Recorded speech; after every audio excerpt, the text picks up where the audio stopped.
everyone, this is Colleen Lemma, Starseed Astrologer and Spiritual Messenger from Sacred Soul Empowerment, here with my new weekly Empowered Moments video for the week of Monday, September 11th through Sunday, September 17th, 2023.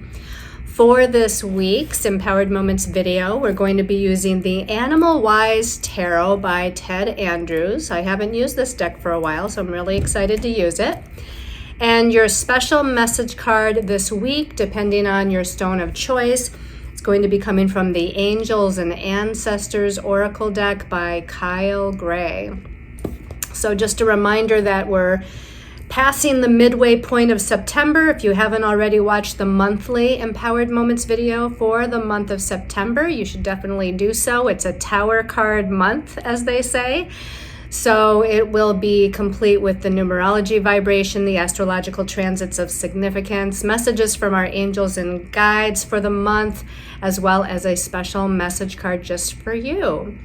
All right, so let's go ahead before we even look at your stones of choice and get into any of the astrology for this week. Let's close our eyes, relax our bodies. Take a deep breath and clear your mind of all thoughts of the day, the week, the month. If you can, make sure your feet are flat on the floor and uncross your legs and arms so that the energy flows freely. Take another deep breath, and as you do so, imagine this beautiful golden white light of protection, universal protection and guidance all around you. And as you're breathing in and exhaling out through your mouth, I want you to imagine that you're breathing in that protective, guiding, golden white light of the universe. Allowing it to help balance you, center you, and ground you in this moment. Visualizing a grounding cord coming out of your root chakra, your base chakra, and going down deep through the layers of Earth Mother Gaia and connecting with her crystalline heart chakra in the center of the earth. And imagine then that you're breathing up and in through that grounding cord, Earth Mother Gaia's nurturing, healing, golden elixir of light.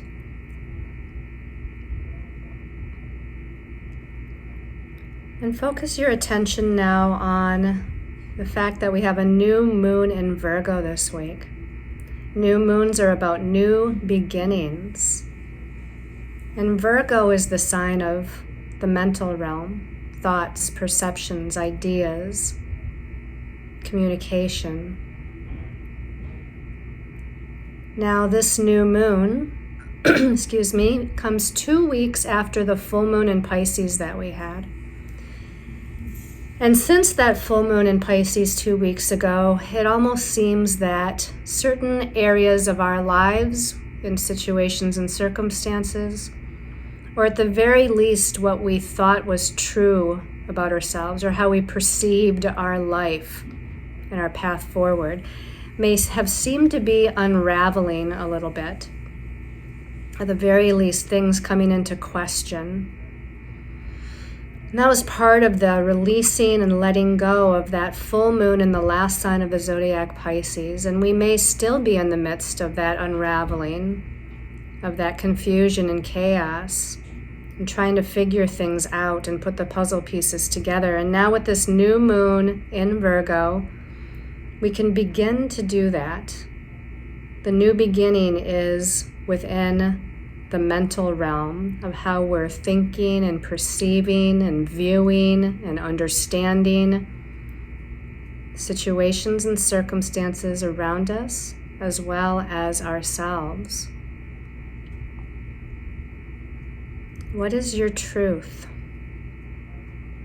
Use the logic of Virgo, but the intuitive powers of the moon. And as you merge logic with intuition, you'll call in the answers that you seek. So let's breathe in that intention. Breathe in the intention of this Virgo new moon and add any other intentions that you desire that you would like to breathe life into and empower for this week's new moon in Virgo. Taking a deep breath, asking for the most powerful and empowered new beginnings to take place within yourself and outside of yourself.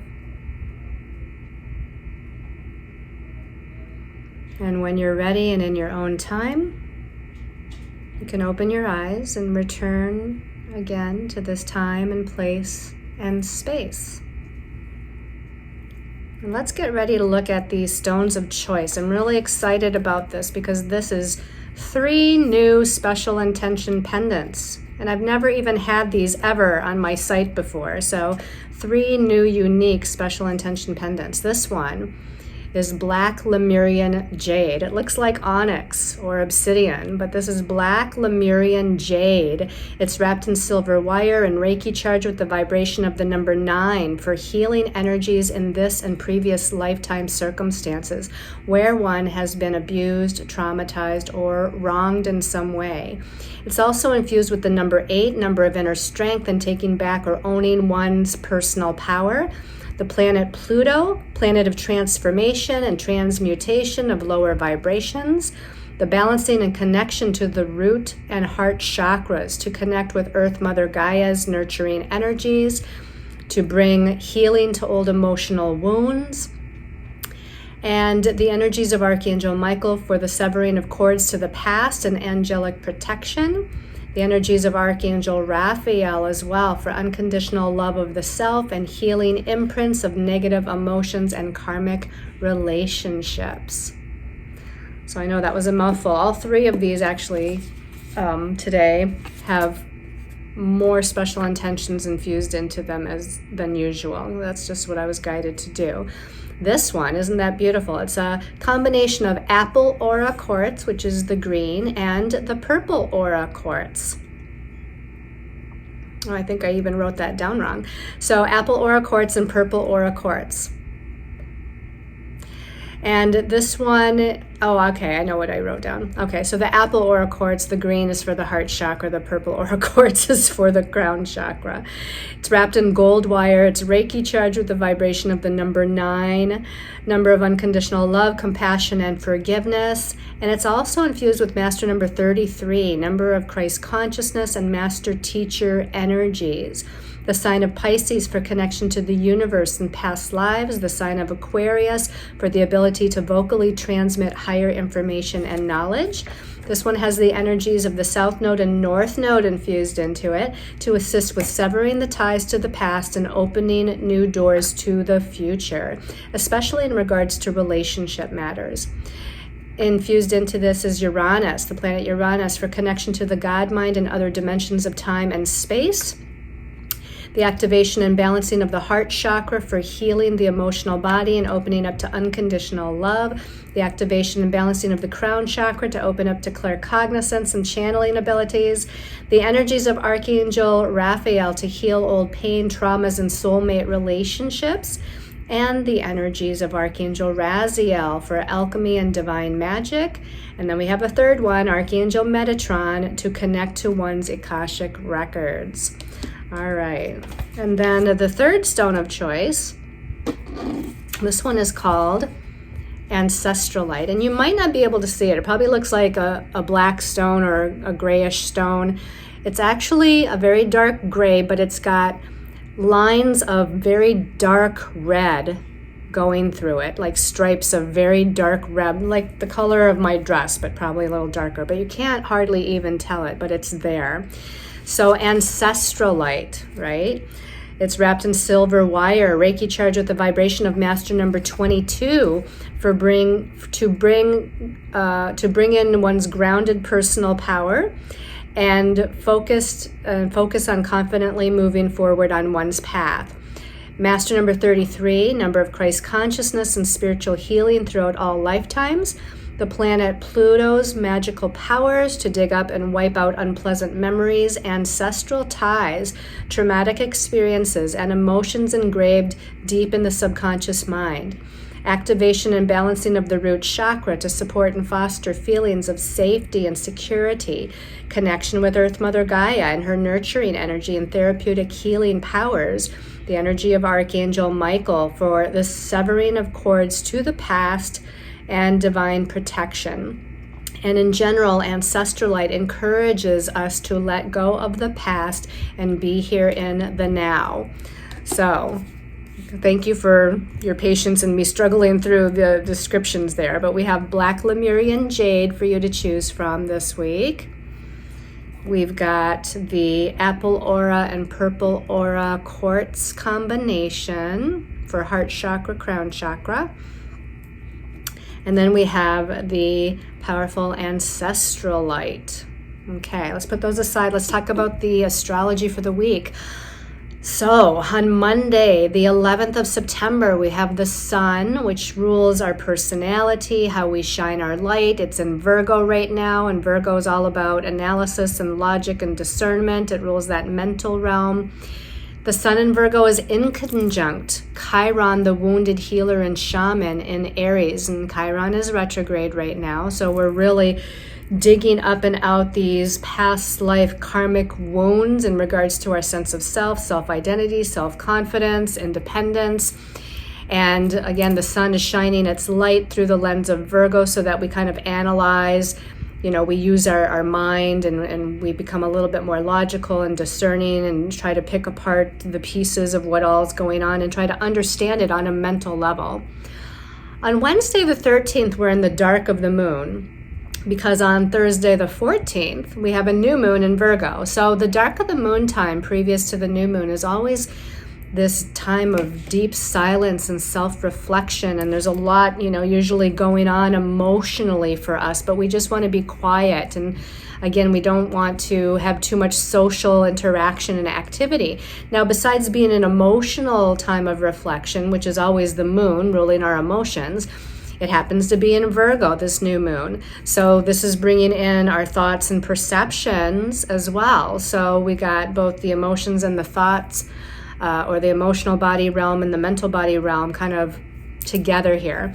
On Thursday the 14th is the new moon at 21 degrees of Virgo. So again, new moons are about new beginnings, but Virgo is more about the plan, the idea, the strategy, the pieces of the puzzle and how to put them together in such a way that they create a whole picture.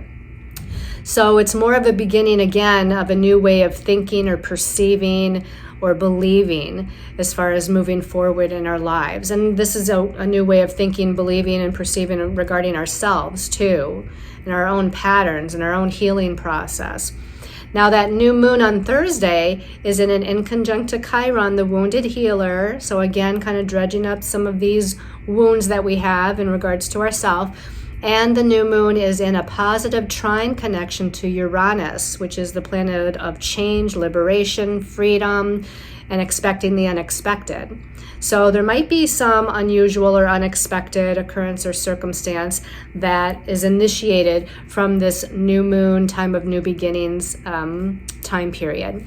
Now, the very next day after the new moon, on the 15th, Friday, Mercury, which rules the mental realm, and one of Mercury's home signs is Virgo, which is where our new moon is. Mercury is in Virgo right now, and remember, it's been retrograde for a few weeks. Well, on Friday the 15th, the day after the new moon, Mercury turns back to direct motion at 8 degrees of Virgo. So all of this time since at least the full moon in Pisces, but even back beyond that, back further, a week or two, we maybe have been confused or pulled in many different directions or trying to figure something out, and nothing seems to be making sense, or we're vacillating about something. Well, Mercury retrograde just made that even more intense and magnified. But now that it's turning back to direct motion on the 15th, along with that new moon in Virgo the day before on the 14th, we can maybe start to very slowly, because Mercury has to pick up speed, we have to move through slowly this energy of having more clarity, of creating a plan or a strategy and the steps that we need to take to move through that. And again, where we might have been vacillating, perhaps we're starting to see the path a little bit more clearly, but we still might vacillate as long as we have Mercury and the Sun in Virgo, but that's not going to be too much longer, and then we're going to move into Libra stuff. Also on the 15th, the Sun is in Virgo, and that is in a positive trine connection to Uranus, just like the new moon was in a positive trine connection to Uranus. So we still have that energy of thinking about, freedom and liberation, and whether that's from a situation or circumstance or from a pattern or belief system, there's this wanting to kind of break free of something or a feeling or an energy or a circumstance that's been feeling like it's confining us. On Saturday the 16th, we have Venus, the lover, the ruler of the divine feminine archetype, the ruler of relationships and values and personal resources like finances and money. She's in a challenging square connection to Jupiter. Now, Jupiter rules higher learning, our belief systems, seeing the big picture. It's almost like Virgo, which it's the season we're in is Virgo, likes to look at the little details and the little aspects. But Jupiter likes to expand and look into the big picture. Now, Jupiter sometimes exaggerates energies, because that's what he's all about, is making things bigger. This is a challenging connection between Venus and Jupiter. So we might have some relationship drama or financial drama or something to do with our sense of self-worth, to where we're over-dramatizing something or getting a little maybe catastrophic in some way. However, Jupiter is a planet of blessings and Venus is a planet of blessings. And even though they're in a challenging square connection to one another, there's still a possibility that these two planets coming together will bring some sort of blessings into our lives. Maybe the blessings come through more of a challenging circumstance or situation, but there's still blessings nonetheless. So keep your eyes and ears open and keep your energy, your heart open and your energy open for these blessings to come in from wherever they're going to come in from. Now, this is the third time Venus and Jupiter have squared one another. So try to use your going back in time kind of mental ability here. The first time that Venus squared Jupiter was on June 11th, and they were both moving forward. They were both moving in direct forward motion. So the energy was expressing outward a little bit more. It was like stuff out here happening in relationships, not within us necessarily. I mean, there could have been within us too, but there was like things externally happening with money, finance, partnerships, relationships, what we value, who we value, belief systems about it all, maybe even some communication about that. Now, the second time Venus squared Jupiter was August 22nd, not that long ago. And at that time, on August 22nd, Venus was already in her retrograde cycle, but Jupiter was still moving forward. So Venus was now internalizing and thinking more silently and internally within herself through contemplation about money, finances, relationships, self-value, and things of that nature. While Jupiter moving forward was maybe providing us with some opportunities that we needed to look at or pay attention to, seeing the big picture of what it could be while we were going through that Venus retrograde process. And of course, during that time, Mercury was also retrograde. So we were also internalized, in the mental realm with Mercury as well. Now, this is the third time Venus squares Jupiter. So here it is, September 16th. And this is the last time while they're in these signs of Leo for Venus and Taurus for Jupiter that they're going to square one another. This time, Jupiter's the one in retrograde motion and Venus has turned direct as of September 3rd. So Venus is now feeling maybe a little bit more in her sense of self-value and self-worthiness. Maybe she's gone through this healing process, hopefully, and she's feeling a little bit more stronger, a little bit more confident, a little bit more take charge in Leo. She wants to be loved, appreciated, and recognized in Leo.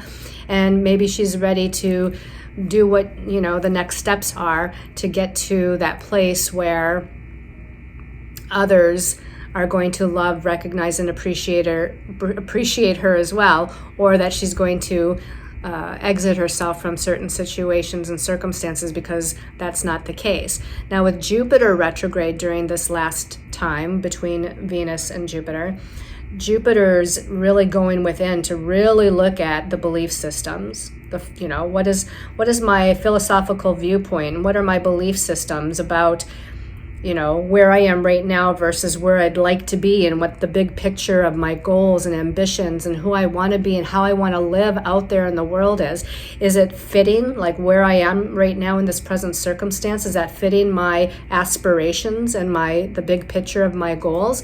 And if not, then we have to, with Jupiter retrograde, kind of shift our belief systems. We have to shift our philosophies. We have to shift the way we're perceiving something, and maybe especially how we're perceiving ourselves in the situation. So that's a little bit about what's going on astrologically. Let's go ahead and take a look at the messages from our angels and guides. So the first card here from the Animal Wise Tarot is the Two of Ancients. This is like the Two of Wands in the traditional tarot. Now, this is an animal tarot, so we have the sea turtle here. Remember, small steps. Virgo likes to look at the details, make a plan, make a strategy, but it's not necessarily to the action phase yet. It doesn't mean you can't take action, but it's more in the thought phase, the idea phase. And turtles do move slowly. Now, this is a sea turtle. Sea turtles move a little bit more quickly than land turtles, right? When you're in the water, you can kind of move through a distance faster than when you're kind of walking or crawling on the land. So even though we're still maybe moving a little bit more slowly and patiently and thoughtfully, we're moving now a little bit faster towards our goals. And it says at the bottom, persevere to achieve. So make sure you're in a space of perseverance and patience, but yet determination. Turtles are going to be determined to get from point A to point B. Again, they're going to take slow, cautious steps, and make that plan and have the direction in place. And I feel like this is what we're needing to do. With the Two of Wands, there may be two paths, two options, two potentials, two opportunities. And we have to figure out which one is going to lead us to our greatest feeling of happiness and feeling of self-confidence and feeling of being in alignment with our authentic truth. So weigh the paths out, weigh out the pros and cons of each direction, each choice, each path, and then persevere as you move forward to achieve what it is that you want to achieve. Okay, the second card came out as two cards. The first of those two cards, okay, we have another Wands card. This is the Seven of Ancients, or the Seven of Wands. This is the Toad. Now, as the sea turtle moves a little bit faster than the land turtle, but still yet a little bit slowly, at some point throughout this week, we might be ready to take a hop. We might be ready to take a leap, because frogs, they might sit there, they might look around or whatever. But when they move forward, they hop forward. They don't crawl, They do sometimes swim, depending on the type of frog. But this is about larger movements. So we're going from persevering maybe small movement forward to all of a sudden we're taking maybe a leap of faith, a hop forward. It says at the bottom, inner strength and resources. So find your inner strength and resources. The number 7 is a very internal yin sort of number of meditation, self-reflection, going within, analyzing, using discernment, trying to figure things out, trying to put the puzzle pieces in place. That's kind of the number 7. Okay, the realm of Wands for these first two cards. Wands is about spiritual energy, creative energy, the creative energy of the universe, if you want to say that. Some people might want to say the creative energy of the goddess. It doesn't matter what that energy is, but it's that energy that's assisting us and guiding us. But don't forget to seek the answers within yourself. The number 7 is about seeking the answers within and having faith and trust as you're guided from your higher soul self or guided from your angels and guides to move forward. And you have the strength and resources to do so. That's the main message here.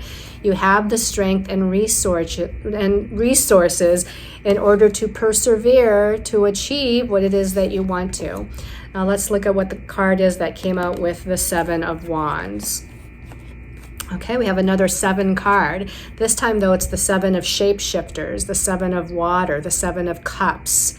This is the beetle, okay? It says at the bottom, necessary decisions for goals. Well, so far it's making sense. The universe is saying persevere to achieve. You have the inner strength and resources to take the leaps and hops forward that you need to. And then you need to make these necessary decisions. They might be hard decisions. You might be confused about the decisions, but the decisions are necessary in order to accomplish or move towards your goals. Now, the cups, it brings in the idea of our emotions, things we're emotionally attached to, people we're emotionally attached to, relationships, right? And intuition as well. The number 7, again, all that stuff I said about the 7 for the 7 of ancients, faith, trust, reflection, meditation, going within, seeking your own answers. You know, there seems to be a theme here with trusting yourself, and trusting your angels, guides, higher self, and the universe when they're giving you a little nudge. And if you're not sure if it's your angels, guides, the universe, your higher self giving you that nudge, ask for another sign. It's not out of the realm of, truth for me to every day say, I need another sign. I need another sign. If this is if this is right, if this is what you're trying to say to me, I need another sign. Your angels and guides, they don't care. They'll give you signs all day and they're not going to be upset about it. So just keep asking for the signs as far as what's going on in your relationships, what's going on in your life, what's going on with your finances. Resources might be pertaining to some financial stuff as well. But so far, this is saying trust, faith, and be persistent and persevere. Let's see what the last card is, though. Okay, I love this card. It's Major Arcana 2, the High Priestess. The high, powerful, magical, take charge priestess with the spider. And you can see there's a spider web here. So this is about weaving our own fate. And it says that at the bottom. It says intuition, right? The priestess is very psychic, very intuitive, very powerful. Intuition and weaving your fate, weaving of fate. So because the spider creates its own web, we're weaving the web of our life. We're weaving the unfolding of our path, right? And we have to be the powerful priestess and trust in ourselves and believe in ourselves. And believe me, the priestess is confident, right? She's courageous, she's confident, she's full of energy and power and magic. I think of a priestess as very magical. So you have magic in your corner here. And this is, again, we're persevering for a reason. We're wanting to reach certain goals in our lives or a certain way of living or experiencing life. We've got the strength and resources. We've got to make some decisions to move towards those goals. And in this way, we're weaving our own fate and not allowing anybody else, boss, family, relationship, to weave our fate for us. We're taking the power of the priestess back and we're standing strong and standing confident in these decisions and in that path forward.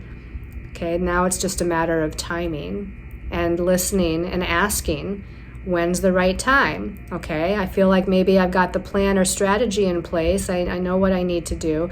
Now just show me the right time. Mercury's gone direct. So it's a better time. Venus has gone direct. It's a better time. Mars is direct and has been direct. So that's good because Mars is our forward movement. And now we have a new moon. So new beginnings. Okay. And that's not to say that you have to make a decision in a day or a week, right? Everybody is on their own divine timing and, trying to put things in place so that whatever movement forward we're making it unfolds more easily. Let's go ahead and take a look at the special message card depending on your stone of choice. So the first stone of choice was the black Lemurian jade. Black Lemurian Jade people, what is the message for this week for Black Lemurian Jade people? Whoa, I almost dropped a bunch, but it was way too many.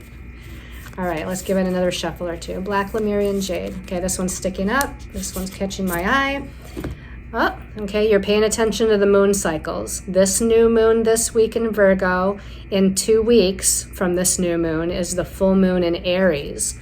What happens in the full moon in Aries is that the moon is in Aries, which is a very emotionally reactive sign to be in, but Aries is the first sign of the zodiac, sign of new beginnings. The sun will be in Libra, which is, again, about balance, equality, compromise, relationships, all that equality stuff.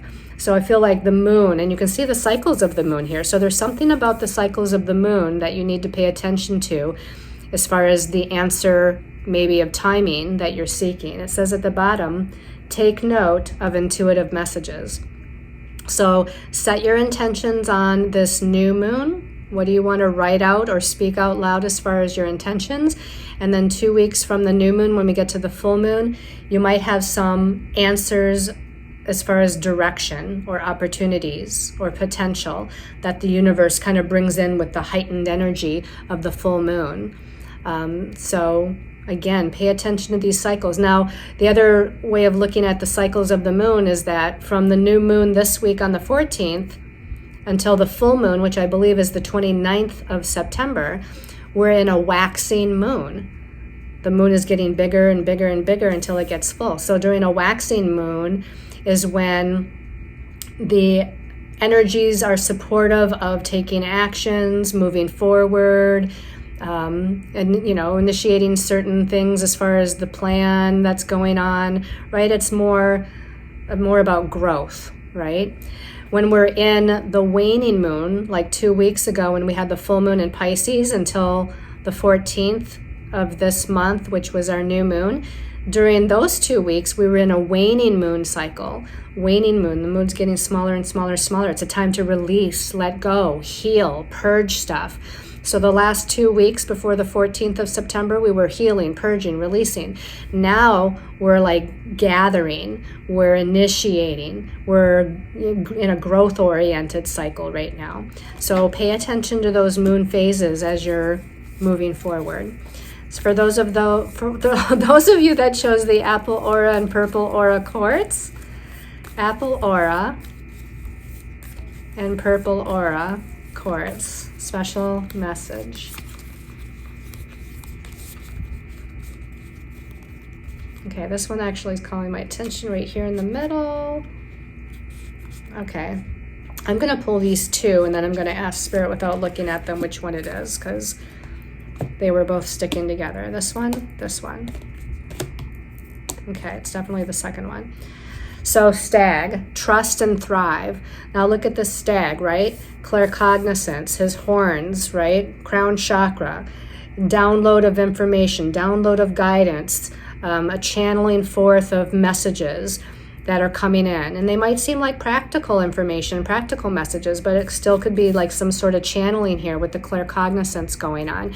Even the clairaudience, his ears are rather large, right? So you could be hearing messages from Spirit.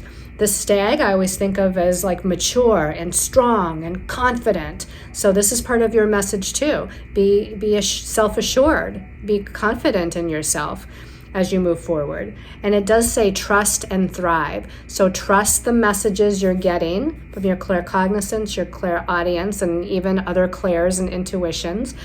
So trust those messages, trust your inner self, trust the guidance you're getting, because that's going to lead you towards feeling like you're succeeding, feeling like you're growing, feeling like you're getting your energy back, feeling like you're thriving in life, that you're successful in life, not just in business or career, although that could be part of it, but also just thriving in who you are, in your authentic self. So all of a sudden I heard autumn or fall, because when is deer season here in the United States? It's in the autumn or the fall, right? So there could be something that's going to be happening that's significant here. The fall is technically September like 21st, 22nd through what would that be? Like September to October, October to November. So I guess till the winter solstice. So December 21st. So somewhere in that fall or autumn time period, there might be something significant taking place, unfolding, or happening for you. All right, and then for those of you that chose the ancestral light, special message for the ancestral light people for this week. It's ancestral light. Okay, this one's sticking up. Shield Maiden. She's got a sword, she's got a shield. It reminds me of Archangel Michael. He's got a sword and a shield. So this is about super duper protection, right? And it's protection with, I'm going to say Archangel Michael is like this divine masculine protection, even though archangels are androgynous, supposedly. This is a shield maiden, so this is like feminine, divine feminine protection. So I feel like you have both the masculine and the feminine here, protecting you, guiding you, shielding you from any challenges, any difficulties. It says at the bottom, make plans and focus. So make your plans, again, we've said that several times already. Make your plans, have a strategy in place, put the details in place, and focus. Focus your energy. As we're in a new moon cycle now, in a waxing moon cycle, it's time to focus your energies to create your intentions, sort of like the high priestess and the spider weaving her own fate. And this is feminine as well, right? High priestess feminine, shield maiden is feminine. So it doesn't mean feminine is only about surrendering, allowing, nurturing, loving. You know, the feminine can be quite strong as well. She's just not as pushy. She trusts and have faith more. She can take action. She's confident, self-assured, and she can take actions, but then she trusts the universe. She allows the universe to bring the blessings in. And then when she sees the blessings or the opportunities, then she takes action again. So use that energy in this way, this divine feminine energy. But again, you know, she's ready. You know, she's got her painted face on, right? And not necessarily that she's ready for war, but she's ready for action. She's ready for movement. She's ready to initiate her ideas or her plans so that she can move forward into, again, her goals and aspirations, what she wants to experience in this life. And she's ready to protect herself should someone try to dissuade her from that or challenge her in some way that's not in her best and highest interest. Okay, it doesn't mean she's going to necessarily full on fight, but she's going to definitely defend her position and stand strong in it. That would be the best way to say that. She stands strong and protects her position. All right, everybody. Thank you so much for tuning in for this week's message. Sending you all lots of love and light and many, many blessings until we come together again next week. Namaste, everyone.